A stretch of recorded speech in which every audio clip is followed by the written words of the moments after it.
The three levels of listening. The first level, level 1, it is called as internal listening. This is when you focus on yourself, your thoughts and your opinions. It can be useful for brainstorming, but it can also lead to misunderstandings. Internal listening में क्या होता है कि आप अपने ऊपर ध्यान केंद्रित करते हैं, अपने विचारों की तरफ अपना ध्यान केंद्रित करते हैं और आपकी सोच के ऊपर आप अपना ध्यान लगाए बैठे हैं. यह आपको दिमागी संतुलन में बहुत ही मदद कर सकता है. लेवल 2 होता है focus listening. This is when you focus on the speaker and what they are saying. It can lead to deeper understanding and empathy. Focus listening वो है जहां पर आप आपका पूरा ध्यान सामने वाले यानी स्पीकर की तरफ ध्यान केंद्रित रखते हो कि वो क्या कह रहा है और वो किस लहजे से कह रहा है. ये आपको एम्पैथी होना सिखाता है. लेवल 3 में आता है global listening. This is when you focus on the context and what is not being said. It involves active engagement, empathy and an open mind. You can pick up on body language, tone of voice, pauses और hesitation. Global listening में क्या होना है, यह आपकी engagement level को मुद्देनजर रखता है, आपकी एम्पैथी को, आप सोचने की प्रक्रिया को कितना ओपन रख पाते हैं और इसमें आपकी बॉडी लैंग्वेज, आपकी टोन, आपका वॉइस, आप कहां कहां पर पॉजेस लेते हैं या फिर हेजिटेट करते हैं, इन सारी चीजों पे ध्यान जाता है. Empathetic listening, it is a way of listening that is supportive, kind and caring and goes beyond just hearing. It's about paying attention, being respectful, showing understanding and being mindful. Empathetic listening वो है जो कि सामने वाले की तरफ supportive है, kind रहता है, जैसे कि हम उसका फिक्र करते हैं और ये सुनने से भी एक कदम आगे है. इसमें जो पहला पॉइंट हम लोग डिस्कस करेंगे वो है paying attention. Listen carefully without interrupting and consider What the speaker is not saying. देखिए, ध्यान देने का मतलब क्या है. ध्यान देने का मतलब यह है कि जब सामने वाला आपसे वार्तालाप करे तो आप बीच में उसको ना टोके, ना बीच में आप कुछ बोले, और आपको इस चीज का भी ध्यान रहना चाहिए कि स्पीकर कहना क्या चाहता है, वो किस लहजे से कह रहा है. अगला पॉइंट है being respectful. Be mindful of the speaker's emotional state, tone of voice and body language. इसमें कोई शक नहीं है कि आप जब कभी भी किसी के साथ वार्तालाप करते हैं तो आपको उनके साथ पूरे इज्जत से पेश आना है. इसमें आपको यह करना पड़ेगा कि आपको आप पूरे होश आवाज के साथ सामने वाले के इमोशनल स्टेट को समझना है कि वो किस परिस्थिति में है, उसका वॉइस और टोन कैसा है और उसकी बॉडी लैंग्वेज क्या बयान करना चाहती है.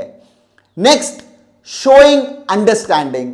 Show that you have understood what is being said and repeat key phrases to encourage the speaker to open up. जब आप सामने वाले को आपका अंडरस्टैंडिंग बयान करते हैं तो इसमें यह होता है कि आप उसको यह बता रहे हैं कि वो जो कहना चाह रहा है आपसे, आप उसको समझ पा रहे हैं और बीच बीच में जो सामने वाला आपसे कह रहे हैं उसको रिपीट करें फ्रेजेस के माध्यम से, ताकि सामने वाले को लगे कि नहीं, आपका पूरा ध्यान उनकी तरफ है और आप समझ रहे हैं वो क्या आपसे कहना चाह रहे हैं. नेक्स्ट पॉइंट है being mindful. Being mindful, put aside what you want to say and focus on what the other person is saying. देखिए, बीइंग माइंडफुल का मतलब यह होता है कि आपको जो कहना है आप उसको साइड में रखें, आपका पूरा ध्यान सामने वाले की तरफ केंद्रित रहना चाहिए और आपको ओपन रहना है कि नहीं, वो क्या कह रहा है आपको उसको सुनना चाहिए. Play effective listening. इसमें पहला पॉइंट हम लोग डिस्कस करेंगे, give your full attention. Pay attention to the speaker's words, tone and body language. Avoid distractions and don't start thinking about what you are going to say next. जब आप आपका पूरा ध्यान सामने वाले को दे देते हैं तो वो बयान करता है कि आप उनके शब्दों को, उनके टोन को और उनके बॉडी लैंग्वेज की तरफ पूरा ध्यान आकर्षित रखे हैं, ताकि आप बिना डिस्ट्रैक्शंस के, बिना कुछ बोले उसको सुन पाए। नेक्स्ट आता है show that you are listening. आपको दिखाना पड़ेगा कि आप उसको सुन रहे हैं करके। Use body language to convey that you are listening, such as nodding, smiling and making eye contact.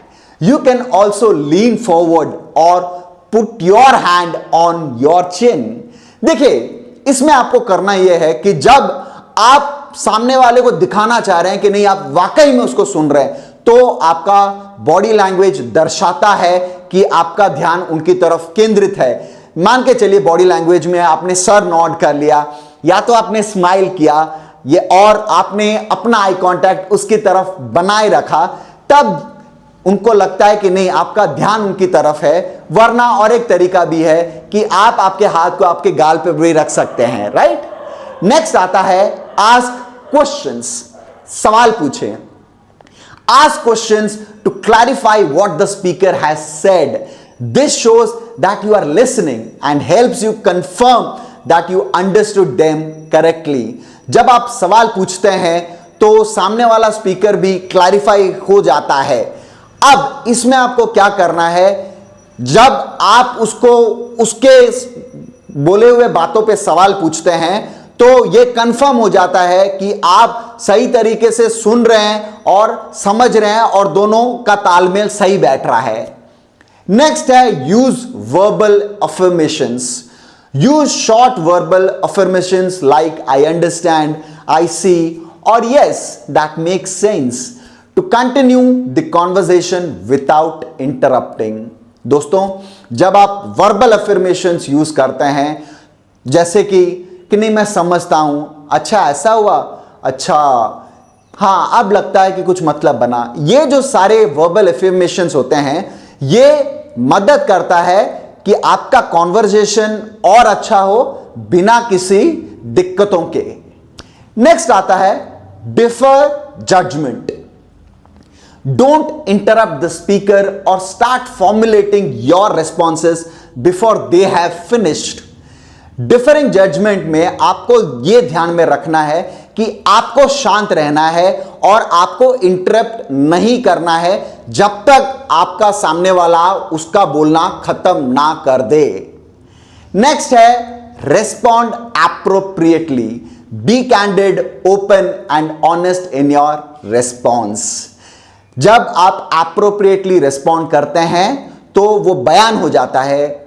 इसके लिए आपको क्या करना पड़ेगा, आपको कैंडिड रहना पड़ेगा, सामने वाले से पूरा ओपन होना पड़ेगा और सच मतलब ऑनेस्ट रहना जरूरी है।